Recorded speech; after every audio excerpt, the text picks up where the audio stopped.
De la mañana iniciamos un nuevo bloque aquí en Que No Se Te Escape. Ya estamos en vivo por nuestro Instagram. Nos encuentran en Instagram como Radio Tortuga porque es momento de la columna de esta semana, momento de ciencia vecina. Ya está con nosotros Maki Vilá, que es una habitué ya de la columna. ¿Cómo está, Maki? ¿Todo bien? Hola, ¿cómo están?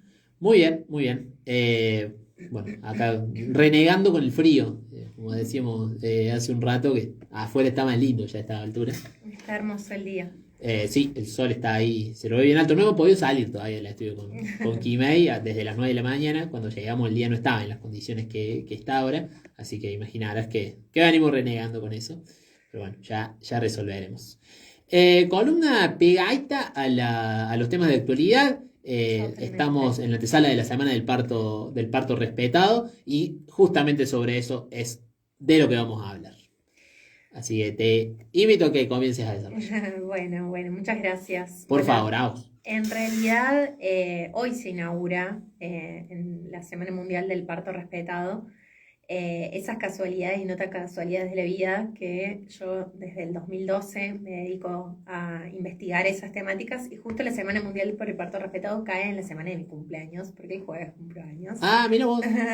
Muy taurina por acá. Sí, acá también. Así. Ah, mira. Yo cumplí el martes.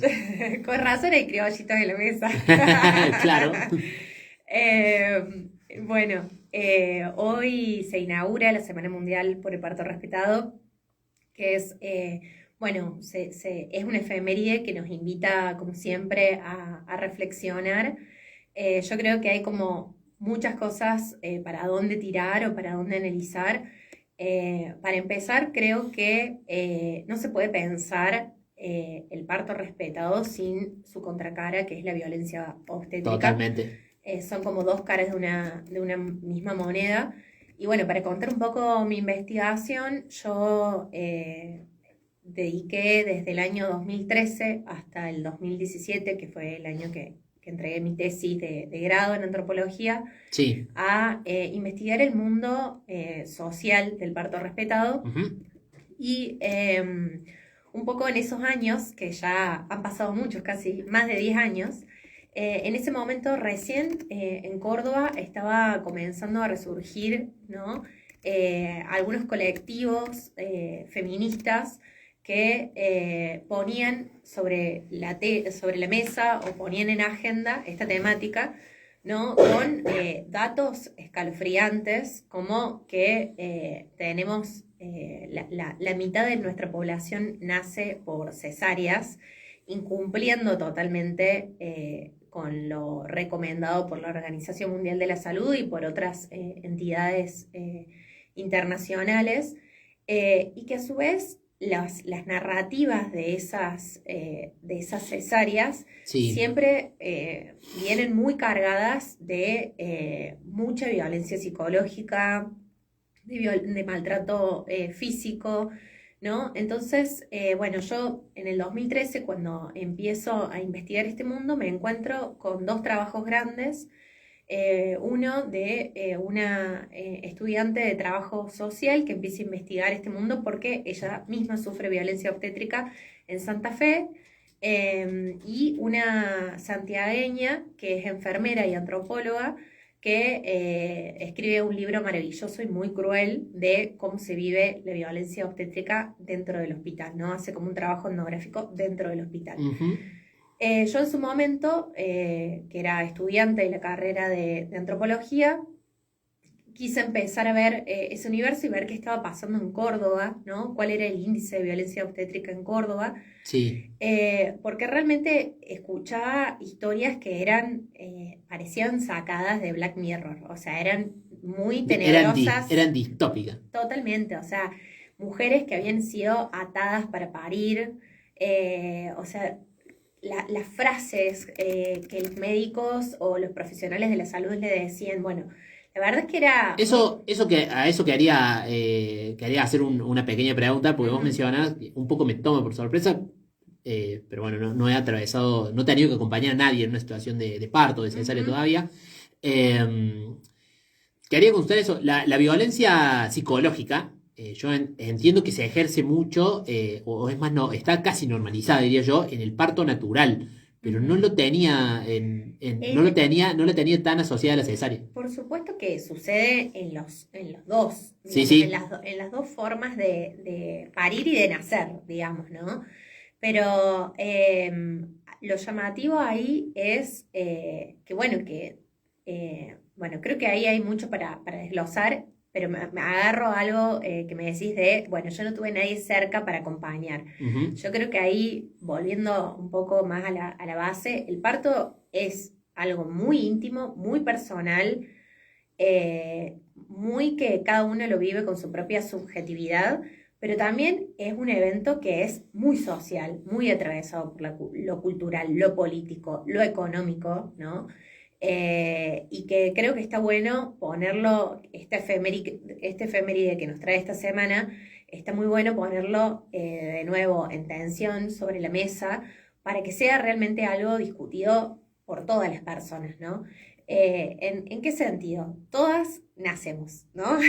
Todas venimos a este mundo de Sí. alguna manera con más o menos violencia Ujú. y creo que es un tema que, bueno, un poco yo siento que desde el 2013, que cuando empecé mi investigación hasta ahora, sí es un tema que se ha logrado poner en agenda y en discusión, ni hablar cuando fue toda la discusión en torno a la interrupción voluntaria del embarazo, ¿no? Cuando estuvimos en las luchas por el aborto, Ujú. yo creo que también fue algo muy importante de parte de los feminismos que lograron decir, che, acá está pasando algo muy grosso, nuestros cuerpos están siendo intervenidos de maneras muy violentas y de pronto estamos ahí muy solas, ¿no?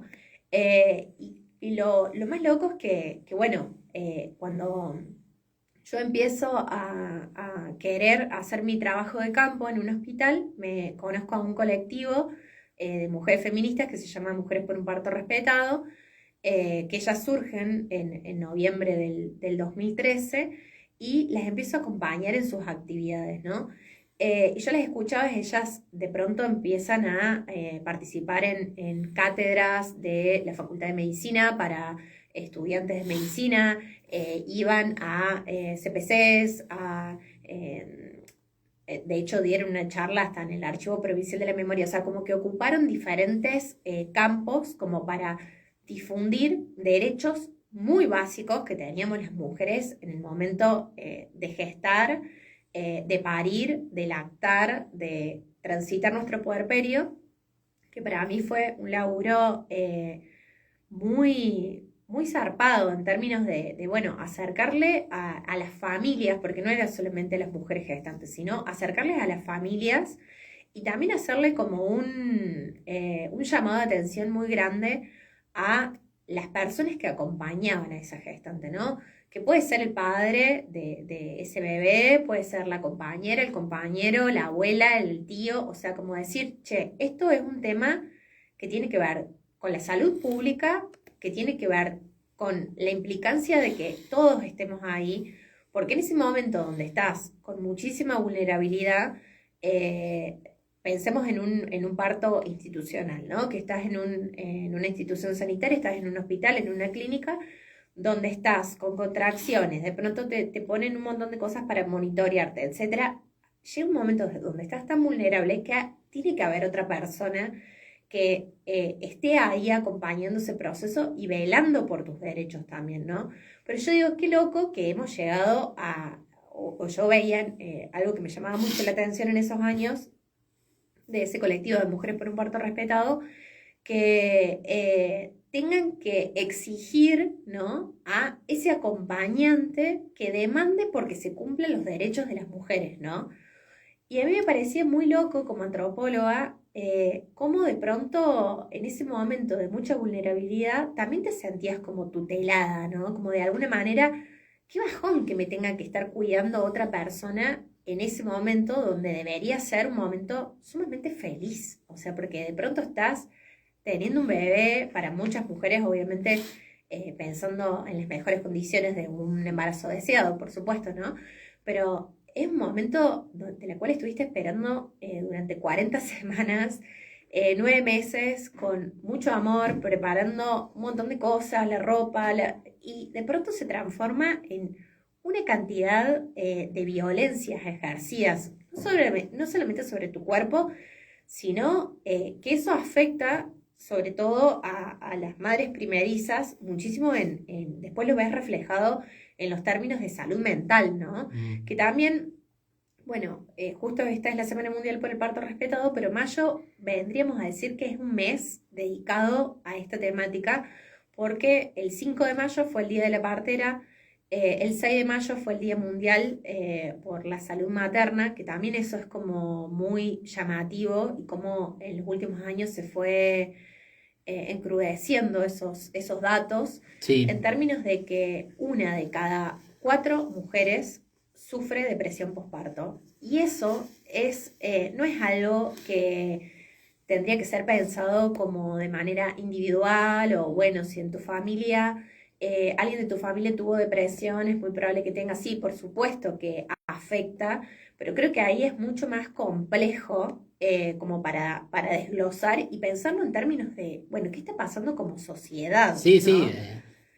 Durkheim. Claro, o sea, como ¿qué está pasando como sociedad que 1 de cada 4 mujeres, de cada 4 madres sufre depresión postparto y termina medicada, ¿no? Entonces, bueno, creo que mayo es como el mes para reflexionar y para problematizar sobre esta temática. Pero volviendo un poco a mi tema de investigación, a Sí. mí me empezó a pasar que, bueno, yo les escuchaba a ellas disertar, compartir las recomendaciones de la Organización Mundial de la Salud, la ley por el parto respetado, la ley de violencia, una ley que se sancionó en el 2009, la ley de parto respetado, que se llama Derechos de Padres e Hijos durante el proceso de nacimiento, fue sancionada en el 2004. O sea, ya tiene un chingón de años. Sí, sí.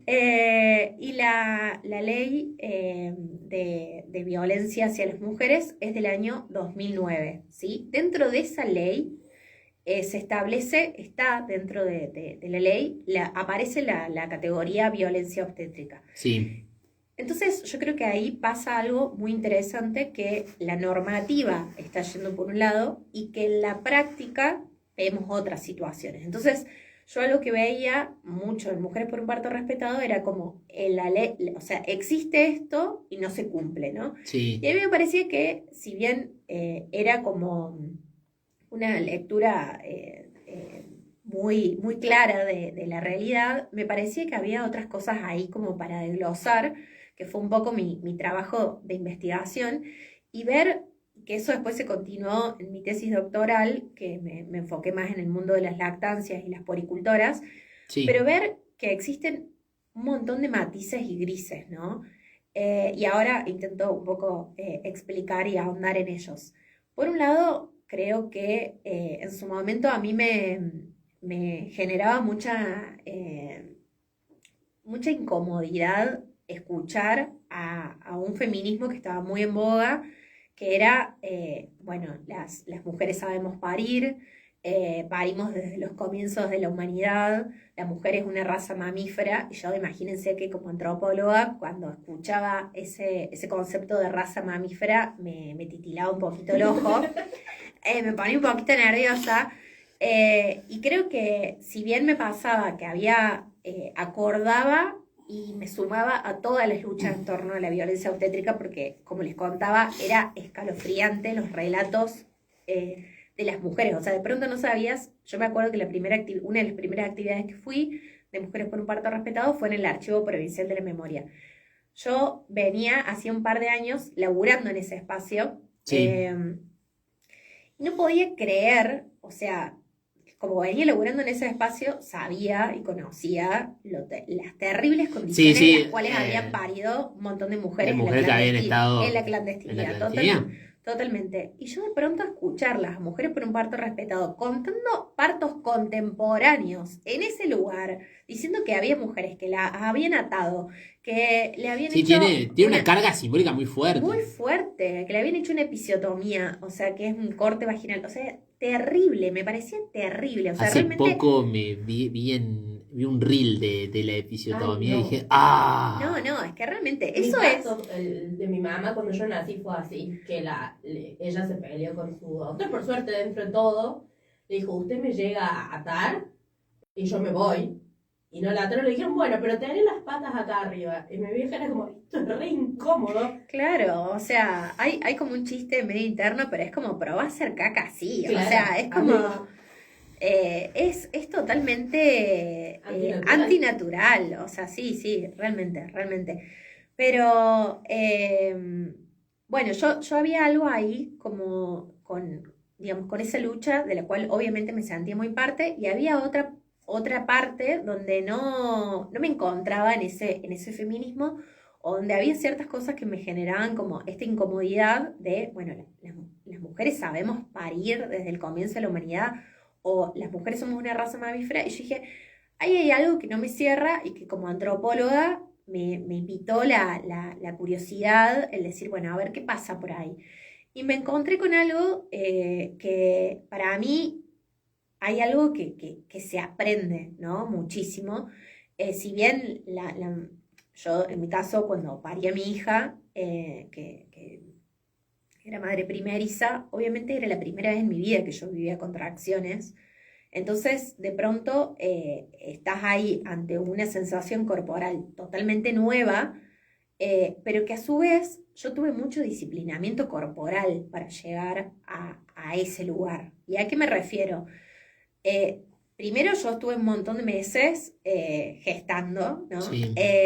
Y preparando ese cuerpo para parir.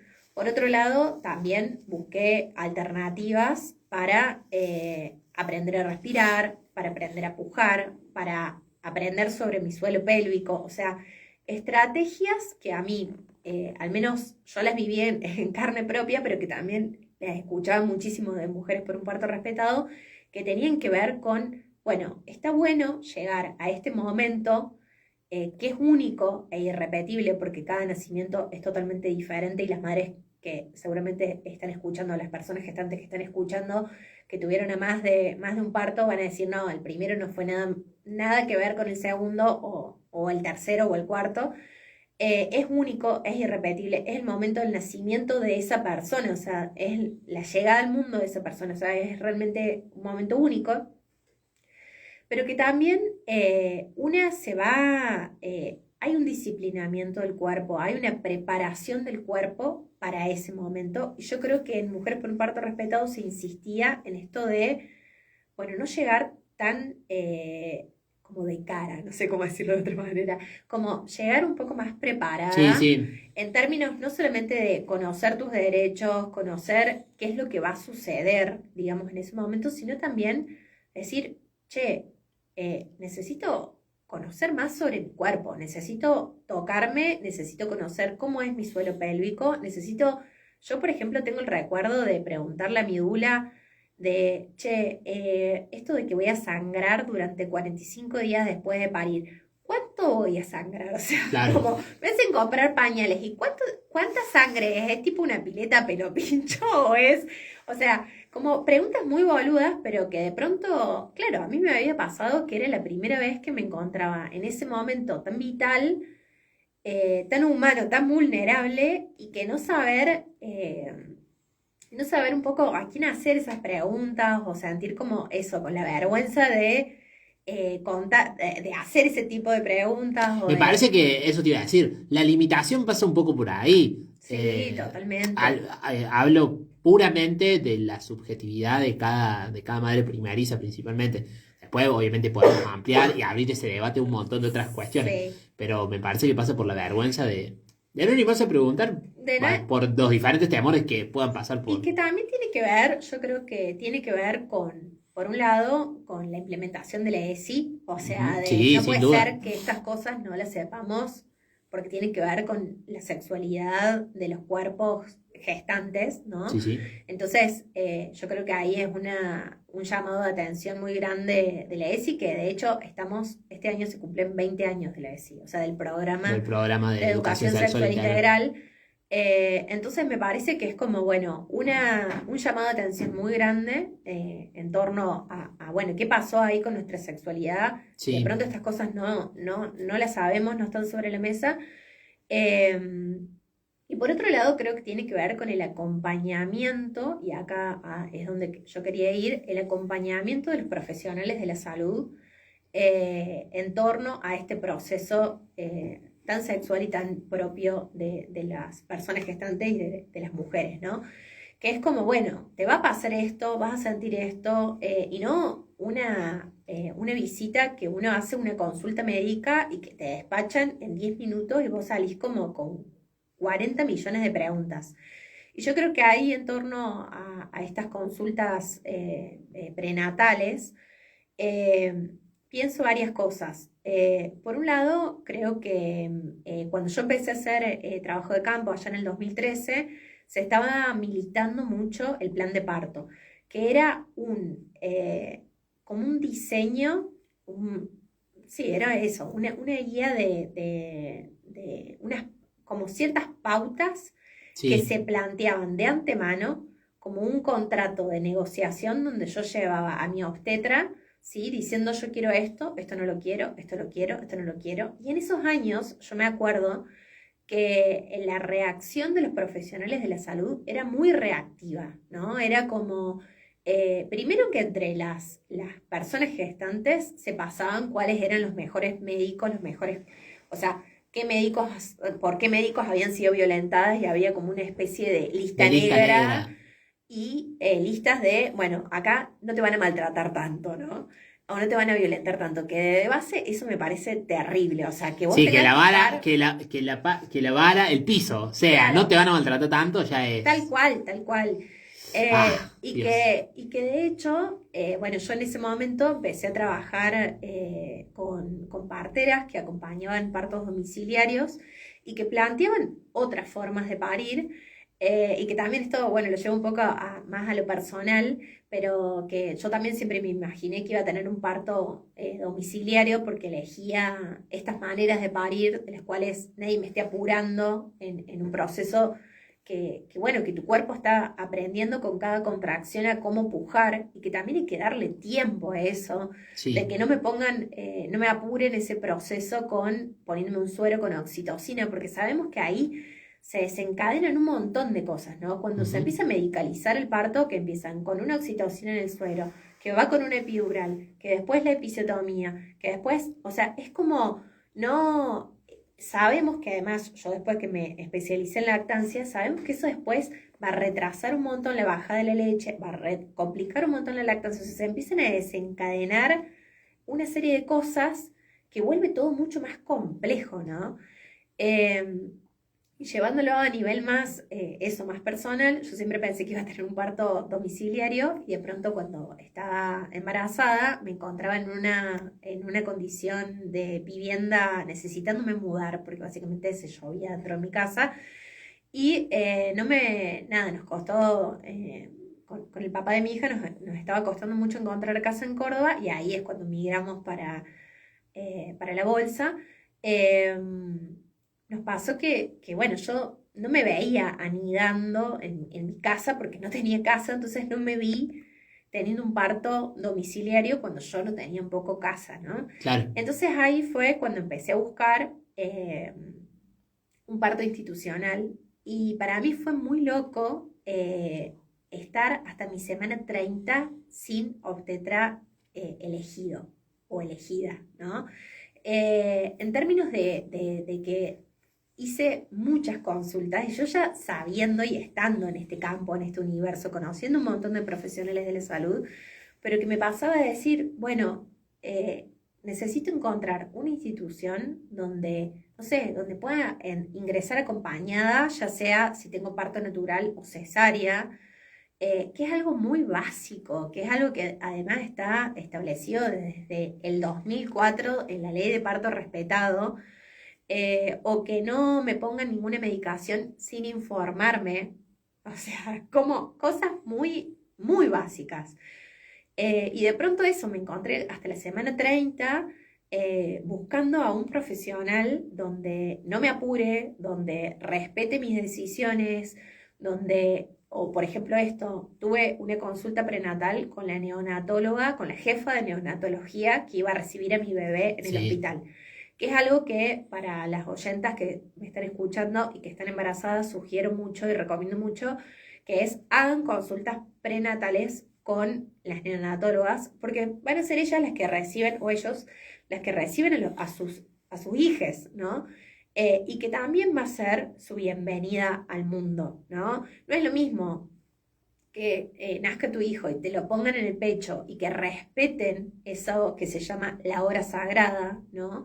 Que es que el bebé o la bebé esté piel a piel, que es súper importante en un montón de cosas. No es solamente importante para el desarrollo de la lactancia, sino también es importante para la regulación hormonal de la mamá y del bebé, que es sumamente importante para que ese bebé que viene de un mundo acuoso aprenda a respirar, ¿sí? Y que copie la respiración. O sea, los bebés son tan zarpados que copian hasta los latidos del corazón de su mamá, el ritmo de los latidos. Entonces esa hora es crucial. Entonces si de pronto te están apurando y te están diciendo, Sí, sí. dale, dale, mamita, pujá, pujá, después tenés el bebé, te lo muestran 2 segundos, mira qué Y te lindo lo que sacan. es, y te lo sacan, y lo van, y lo limpian, y le ponen el pañal, y que al toque, si es nena, aritos, porque mientras más chiquito, más rápido, más... No o se sea, da cuenta, no sufre. no sufre, claro, no le duele. Es como, o sea, qué bienvenida al mundo es eso. O sea, ya sabemos que el mundo está bastante cagado, pero no lo caemos más. O sea, es como...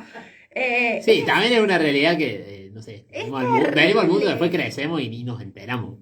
Nos tienen que Sí, contar, pero pero de todas maneras, sí, nos tienen que contar, pero eso está en tu memoria corporal. O sea, perdón que me ponga acá en Banco modo... fuerte, banco fuerte. no, es que Eso lo tenemos, está re en la memoria corporal.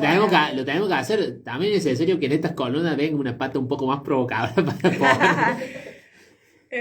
Sí, entonces bueno, yo creo que algo que a mí me, bueno, eso a nivel más, más personal, Sí. y aún así, yo siento que tuve un embarazo muy hermoso, tuve un parto muy hermoso, del cual estuve todo el tiempo muy acompañada. Yo pude entrar con el papá de mi nena a parir, él cortó el cordón, él recibió a nuestra hija nunca se la llevaron a ningún lado, siempre estuvo ahí con nosotras, con nosotros, y fue súper respetuoso, pero no dejó de ser institucional en un montón de cosas, como por ejemplo, cuando yo recuerdo estar pujando y que estaba en mi obstetra con una residente recibiendo el bebé y de pronto yo estaba con los ojos cerrados y cuando abrí los ojos tenía, no sé, 10 personas alrededor mío que me llamó la atención, personas que no se habían presentado, que no conocía, que estaban en un momento yo de ultra vulnerabilidad. Estás ahí con las piernas abiertas, eh, toda transpirada. Sí, como, sí, hay un montón de condicionantes que ya hacen. Totalmente. Ya la situación es difícil. Me imagino lo que en relación a las consultas, que además se transita eso con en un proceso de gestación. O sea, una persona Sí. una persona que está que va a nacer, la va a traer al mundo en breve, y eso también genera mucha ansiedad Totalmente, y totalmente. responsabilidad. Entonces. Yo creo que aún, yo siento que tuve como todas las condiciones a mi favor, porque debo decir que llegué como muy empoderada de alguna manera a mi Claro, parto. llegaste con. Con una y- tesis y- arriba sobre Claro, o sea, parto respetado. llegaste con mucha formación y me parece un buen parámetro para entender, o sea, para estandarizar la cuestión. Si así llegaste vos, que tenés una Claro. formación bastante amplia. Sí, sí, o sea, yo me acuerdo que mi compañero en ese momento me decía, bueno, Maki, o sea, hay que elegir una obstetra porque de pronto estás en la semana 30 vamos, elijamos uno, Sí, que sí. esa persona nos acompañe. Y yo le decía, no, es que te juro que para mí sería un chiste muy perverso del universo que yo escribí mi tesis sobre violencia obstétrica y yo sufrí violencia obstétrica. Decía, o sea, bancame en esta, acompáñame en las 78 consultas que tengo programadas para esta semana. Cosa de estar tranquila, y en eso sí valoro mucho su acompañamiento, que fue como, bueno, vos sos la que pones el cuerpo, vos sos la que vas a transitar este momento, yo quiero que vos estés tranquila y confío en vos en términos de, bueno, si vos te sentís más cómoda pariendo en un hospital público que uno privado, pariendo acá o allá, o con este profesional o aquel, vamos para adelante, que eso sí, sí es algo que celebro, digamos, como mujer. A mí me parece lo más lógico. Sí, pero bueno, no es tan lógico. No, Yo pero algo supongo que no. no, En un contexto donde se denuncia tanta violencia obstétrica, supongo que no debe ser lo más lógico. no. Y Pero, de hecho creo que ahí pasan varias cosas porque, bueno, yo parte de mi tesis doctoral, de mi tesis, perdón, de grado, fue acompañar a una partera que hacía partos domiciliarios, la acompañé durante 2 años. Ella organizaba rondas de embarazos y nacimientos conscientes los días jueves, y yo la acompañaba a ella en esos espacios, que para mí fue un espacio donde aprendí muchísimo, muchísimo, no solamente sobre parto, sino sobre gestación, sobre lactancia, sobre crianza, y que agradezco mucho ese espacio. Y ahí también conocí, acompañé a muchas familias que llegaban después de haber sufrido violencia obstétrica y buscando otras maneras de parir, como así también me encontraba con madres primerizas o familias que estaban gestando a su primer bebé. Me era muy loco escuchar las intervenciones que hacían esos padres que acompañaban a sus parejas, a los compañeros, porque bueno, era un espacio bastante progre donde se habla con ciertas terminologías. Sus compañeros, que era como, bueno, si yo voy a tener un parto domiciliario, pero va a estar una ambulancia afuera esperándome, o qué pasa si, y ahí me pareció muy interesante como las respuestas de las parteras diciendo, a ver, si tuviste un embarazo totalmente saludable, natural, ¿no? O sea, no tuviste que tener no tuviste ninguna patología. sí. El trabajo de parto se desencadena bien. ¿Por qué tendrías que tener una ambulancia esperándote afuera, ¿no? Yo sé que lo que estoy diciendo es bastante polémico para muchas personas, pero me pareció sí interesante escuchar cómo de pronto el parto está tan medicalizado, ¿no? Que realmente se espera, como yo creo que tenemos mucho esa visión de las películas ay, se rompió bolsa, correr al hospital, Sí, sí, sí. no sé qué, como si el Toda la parto, cuestión dramática. como si el parto fuese a desencadenarse en 20 minutos. Y yo quiero contar que sobre todo las madres primerizas tienen partos muy largos, porque vuelvo a repetir que uno tiene, en el momento que empieza con las contracciones, su cuerpo está aprendiendo a pujar, entonces eso requiere tiempo. O sea, ¿de qué hablo cuando hablo de tiempo? Hablo de 10 horas, de 14 horas, de 30 horas. Y aclaro, esto no son que estás 14 horas así como la película, pujando, sufriendo, toda transpirada, porque obviamente no se puede estar 14 horas así porque te vas, o sea, claro, tal cual, acá me están haciendo señas. Sino que, bueno, para mí yo por ejemplo tuve 14 horas de trabajo de parto, pero era como, ay, me desperté la noche con una contracción, me volví a dormir un rato, me levanté, tuve otra contracción. Nosotros en ese momento vivíamos en La Bolsa y nos fuimos para Córdoba, porque yo había elegido para ir ahí. A la mañana me tomé unos mates, tuve otra contracción, me entré a bañar, empecé a tener más contracciones, o sea, es como, no es... Es paulatino. Es paulatino, es el cuerpo aprendiendo a parir, y también es muy importante lo que acontece a tu alrededor, que tiene que ver con esa calma. O sea, yo tengo el recuerdo de decirle en su momento a mi compañero, si querés anda a dormir y dejame un rato sola, porque Claro. yo estoy en esta. Y me decía, bueno, yo no sé si voy a dormir mucho, pero estoy un poquito ansiosa. Y fue como, bueno, calma porque yo sé que esto es para rato, ¿no?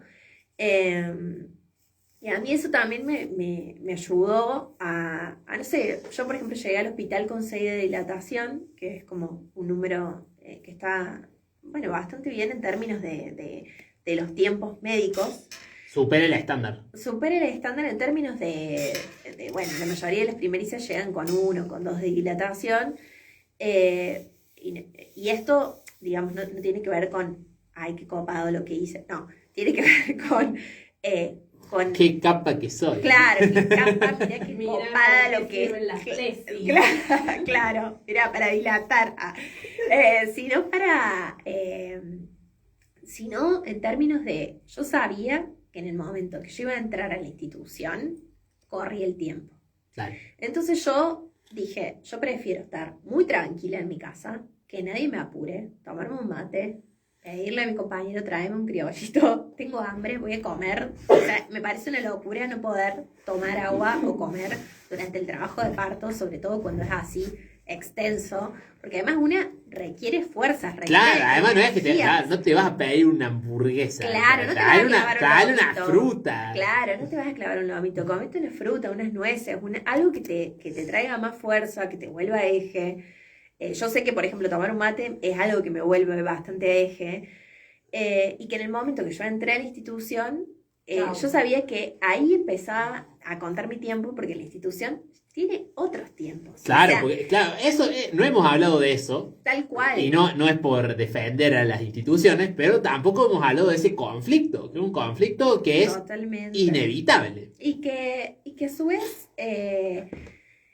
yo creo que ahí lo que suele pasar es que tiene que ver con la misma lógica institucional de entra y sale, ¿no? Entonces, ¿a qué me refiero?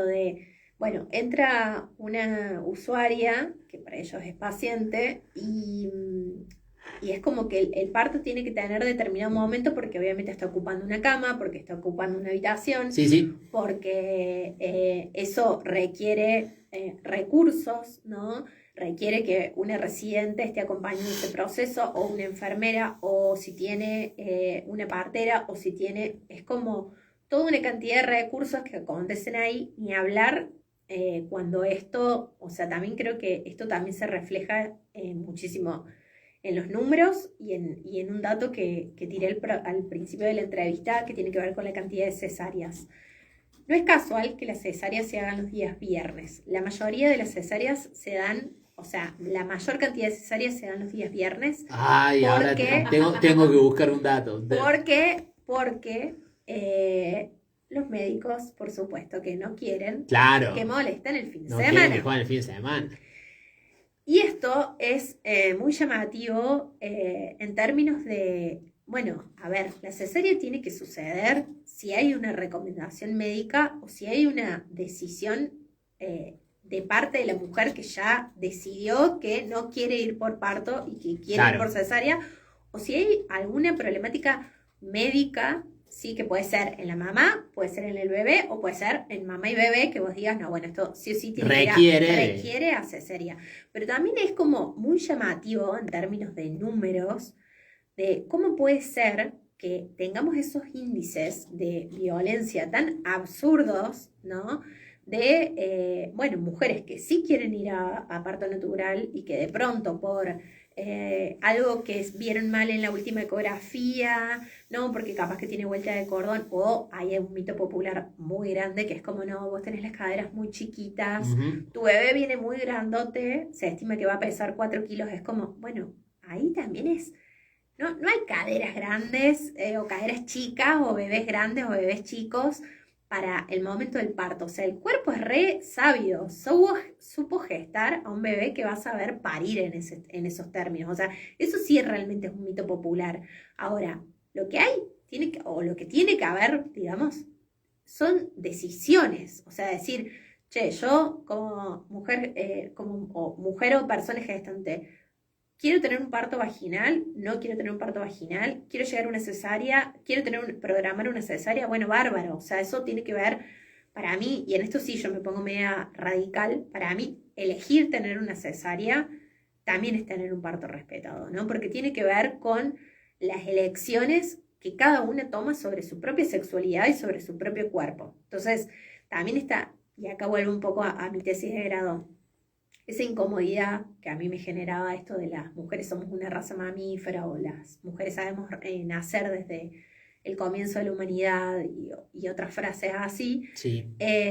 tiene que ver un poco con esto. Para mí, programar una cesárea por decisión propia también es tener un parto respetado, es poder elegir sobre nuestros propios cuerpos, poder elegir sobre nuestra propia sexualidad, y ahí sí siento que difiere un poco de algunos feminismos de los cuales me encontré en esos años, que tienen que ver con, bueno, la que yo he escuchado en esas rondas de embarazo a muchas mujeres que habían anhelado un parto domiciliario, habían anhelado un parto vaginal y que de pronto, pongo así entre muchas comillas, terminaron en cesárea como si fuese lo peor del mundo, como si las convirtiera en peores madres. Claro, sí, como En que como pasaron. como si estuvieran sucias por haber tenido Claro, cesárea. o que son menos madres porque no pasaron por el parto o que no le dieron una buena bienvenida a sus hijos como correspondía. Eso lo vi muchísimo, pero muchísimo en el campo y es terrible, terrible. Y vuelvo ahí con un tema que a mí me enloquece y es lo que traigo en casi todas mis entrevistas, que tienen que ver con las pedagogías maternas, ¿no? En términos bueno, ¿qué estamos transmitiendo ahí? O sea, no hay una mejor madre por tener un parto vaginal, o no sos mejor madre por dar la teta hasta que el pibe tenga 37 años, o no sos mejor Qué madre. imagen.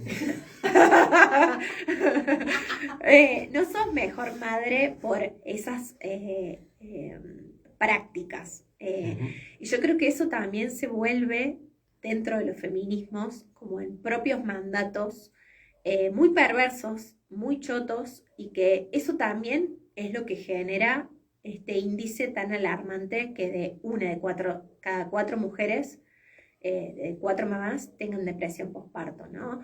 Porque realmente el mandato es tan grande, tan pesado, tan fuerte, que es inevitable terminar tan quemada en términos de no llegas nunca.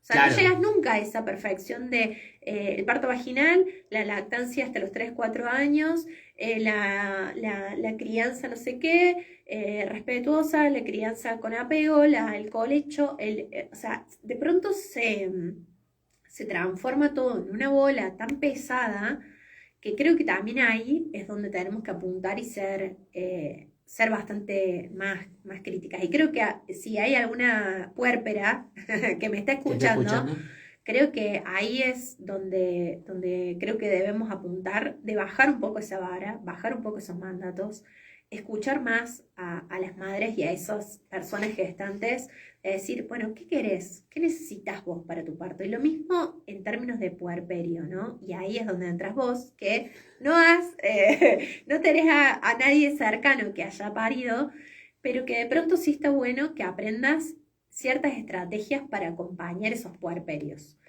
¿Y a qué me refiero?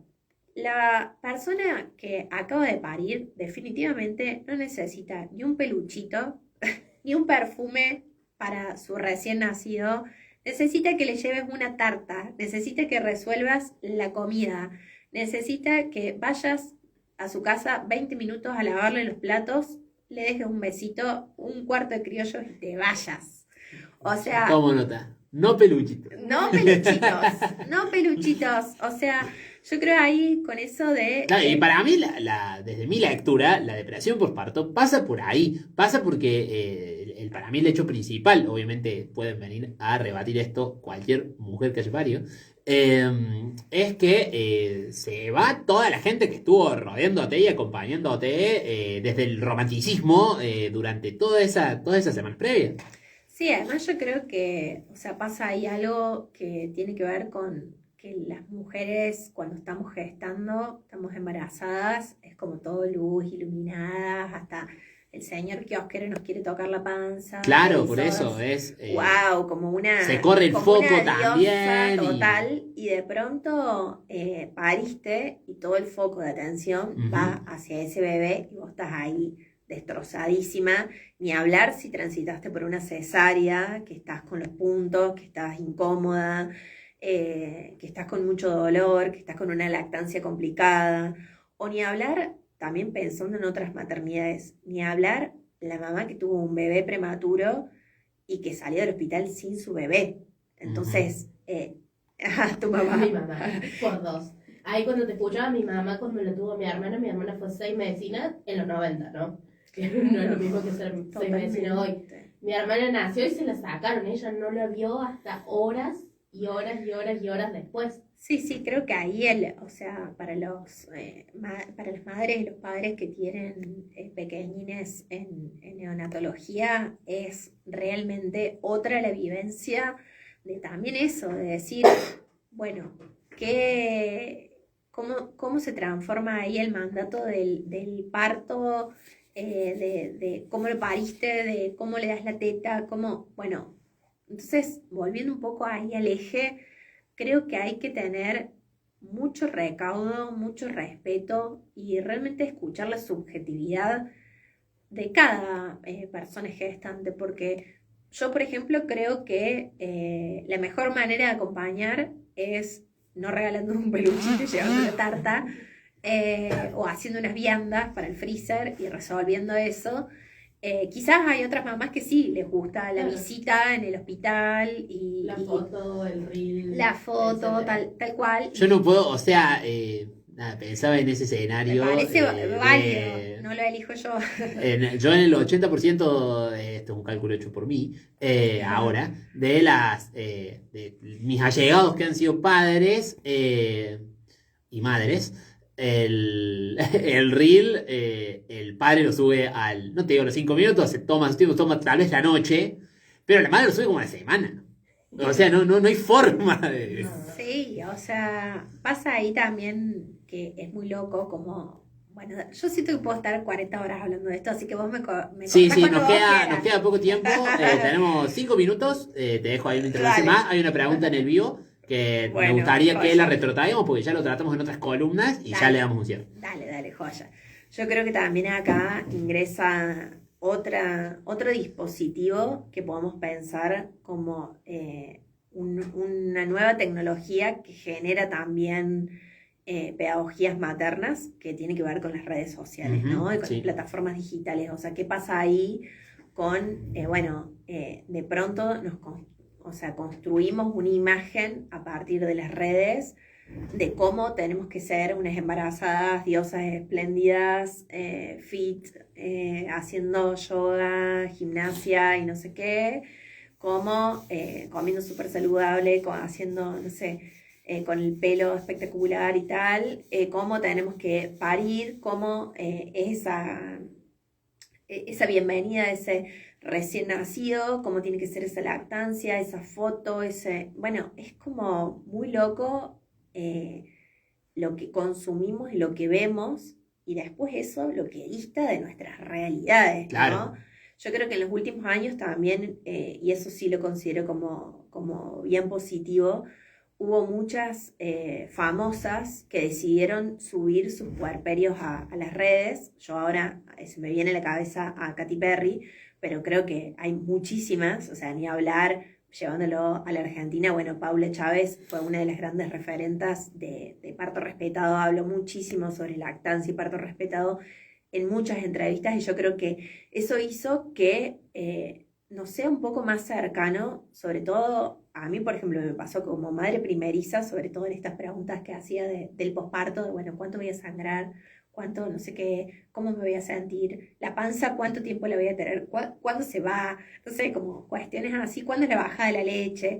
Etcétera. Yo creo que fue muy positivo que de pronto ciertas personas con muchos seguidores, con mucho poder, ¿no? Social y mediático, empiecen a contar ese por detrás que no es tan rosa, que no es tan Pinterest, que no es tan pulcro, y que suceden otras cosas, ¿no? Ahí. Bueno, hace poco Oriana Sabatini, que está Sí, también haciendo un tal puerperio, cual, sí. dijo que como que no, que está muy invisibilizado todo Tal ese cual, laburo. escuché esa entrevista también hace Me poco. pareció un Estuvo muy bueno porque buen... también trajo el eje de los procesos de gestación en personas con TCA, que es algo Claro, que Claro. sí, sí, sí. nada, es como, ay no, porque te embarazas y todo es fantástico y todo el No, mundo está me contento. pareció muy Estuvo increíble. atinado y viniendo de quién viene, una persona con la influencia que tiene ella, me parece que estuvo bueno la forma en la que lo abordó. Sí, sí, Eh, totalmente, totalmente. Yo creo que en eso, y bueno, y creo que también lo que pasa ahí con los medios de comunicación es también bien interesante. Yo mis recuerdos de Paula Chávez en esos años, sobre todo en el 2014, 2015, que ya tuvo ahora no me acuerdo qué año fue, pero que tuvo a su última hija, cómo la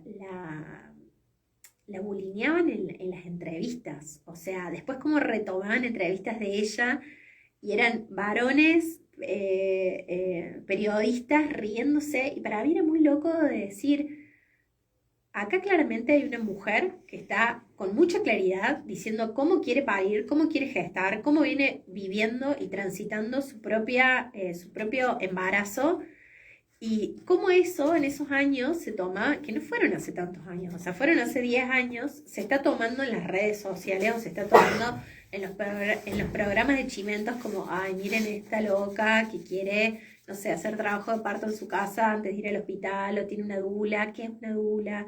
Y y decir, bueno, y no pensar que había una mujer por detrás que había estudiado, que había ido a rondas, que había escuchado entrevistas de otras mujeres. O sea, yo realmente es lo que más recomiendo. Si vos estás embarazada y tenés o querés gestar, lo primero que yo haría es escuchar a otras mujeres que ya vivieron la misma. ujú. O sea, es muy difícil dar la teta cuando nunca viste a una mujer dar la teta. O sea, es muy difícil de encarar un proyecto de maternidad si no sabes lo que eso conlleva o no tenés a ningún allegado que está mapaternando. Es muy difícil hacerlo en soledad. Entonces, bueno, creo que esa es eh, un poco mi recomendación, si hay alguna en ese proceso vital en este momento que nos esté escuchando. Perfecto, Maki. Bueno, te decía, llegaba comentarios por el vivo de Instagram. Comentaba Angélica, bueno, primero agradeciéndote la experiencia, contando la experiencia y, bueno, los testimonios y más que has ido recabando y todo lo que has logrado sobre el tema. Y volviendo del tema de las dulas y esta cuestión que ya hemos tratado en columnas Sí, previas, sí. donde hay lugares en Córdoba para recibir el acompañamiento, para encontrarse y para denunciarte en caso de ser necesario. Buenísima, muy buena pregunta. Yo creo que desde el 2013 a esta parte, creo que un poco lo favorable de que esta temática se haya puesto en agenda es que han surgido muchísimos espacios, o sea, no solamente surgió Mujer por un parto respetado como un colectivo feminista demandando que erradicar la violencia obstétrica y demandando mejor atención y acompañamiento en los partos, Sí, sino que también de pronto yo eso lo veo muchísimo en las instituciones sanitarias, en instituciones que en esos momentos era como, ni en pedo vayas a parir a tal hospital, porque sabemos que ahí, o sea, te maltratan, esto, lo otro.